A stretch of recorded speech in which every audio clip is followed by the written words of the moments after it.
Sa pakikipagpulong ng mga opisyales at miyembro ng Defense Press Corps kay Major General Juan Susaban, ang commandant ng Philippine Marines ay tuwiran itong sinabi na sa sandaling mayangat sa kahirapan ang mga mamamayan ng lalawigan ng Hulosulu, may posibilidad na matutupad ang adhikain ng pamahalaang gun-free zone sa nasabing lalawigan. It will be a long process. The gun-free society at first, we prevent them from publicly displaying their firearms. And in the process of doing that, we are also helping them develop livelihood projects.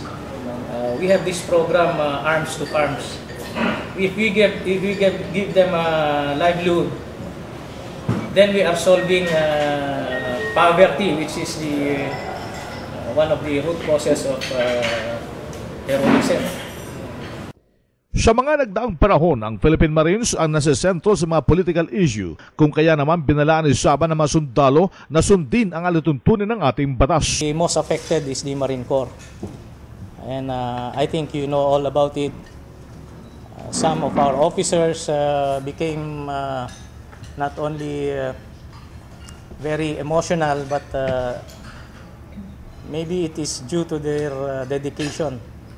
So some of them right now are still detained, and it all boiled down to the perceptions that happened during the 2004 elections. That is precisely why we do not want these things to happen again. And I will be moving around to inform all our Marines that we should remain non-partisan and uphold the people's will. Si Major General Juan Susaban, RH 911, being formento ng DZRH nationwide.